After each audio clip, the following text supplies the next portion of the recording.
휴마시스 살펴보도록 할게요. 이 브라질 진단키트 공급 계약 소식 속에서 오늘 강세를 보였는데요. 휴마시스 5.12% 상승세 보였습니다. 17,450원 선에서 오늘의 종가 형성을 했었는데요.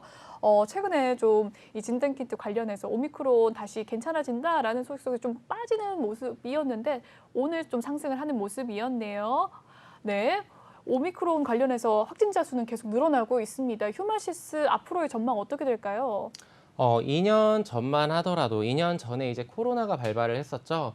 그러면서 코로나 이슈만 붙어준다라면 그에 따른 관련주들이 크게 연상을 가고 상한가를 가는 그런 강한 모습을 보여줬는데 최근에 진단키트 관련주들은 어떻게 보면은 소화제 같은 이런 생필품이 되어 가면서 좀 이런 그 오미크론 확진자가 지속적으로 늘어나고 있음에도 크게 힘을 못 써주는 모습을 보여주었습니다. 네. 하지만 오늘 휴마시스가 이제 64억 원이라는 그 금액이 결코 작은 금액이 아니거든요. 그렇군요. 시총이 약 500억 정도, 시총이 1,300억 정도 되는데, 500억 정도가 되죠. 500억 정도가 되는데 그렇다면은 매출액에 대비해서 한 20% 정도의 계약을 체결했다라는 소식 속에서 어떻게 보면 상한가를 갈 수도 있는 그런 파워를 가진 이슈였다라고 생각을 합니다. 하지만 아까도 말씀드렸다시피 진단키트 관련주는 어떻게 보면 시장에서 생필품 관련주로 이렇게 취급받고 있지 않나. 그리고 추후에 이렇게 연상을 가려면 오미크론 확진자가 뭐 10,000명, 20,000명 이렇게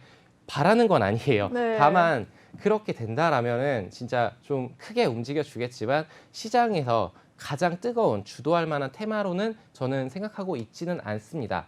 근데 오늘 제가 이 이슈를 체크를 하다 보니까 시간의 거래에서 거래 정지가 됐더라고요. 휴마시스가. 왜 그런 거죠? 예, 휴마시스가 셀트리온과 1,366억 원의 계약을 한마디로 매출액의 300%의 대형 계약을 하면서 이제 거래 정지가 되었는데 아마도 내일 크게 갭상승 시작해서 만약에 이 네. 19,000원 라인을 돌파를 해준다라면 저는 한 번쯤 공략을 해봐도 되지 않을까라고 좀 보고 있습니다. 좋습니다. 셀트리온과 계약을 또 한다라는 소식인데 이 셀트리온의 주가가 최근에 정말 약세 흐름이었잖아요. 내일 셀트리온도 기대해봐도 될까요? 셀트리온은 좀 다른 이슈로 이렇게 주가가 빠졌었던 것인데 네. 분식 회계라고 네, 분식회계 때문이죠. 해서 이제 예전에 삼성 바이오로직스 같은 경우에는 5번 정도 받은 걸로 제가 기억을 합니다. 네. 네, 근데 셀트리온 같은 경우에는 지금이 벌써 12번째 정도 되는 걸로 알고 있거든요. 제가 그렇군요. 정확하게 지금 파악은 네. 못 해봤지만 네, 그래서 요 이슈로 인해서 크게 급락을 했었는데 셀트리온 관련해서 저는 좀 장기적인 측면에서 긍정적으로 보고 있습니다.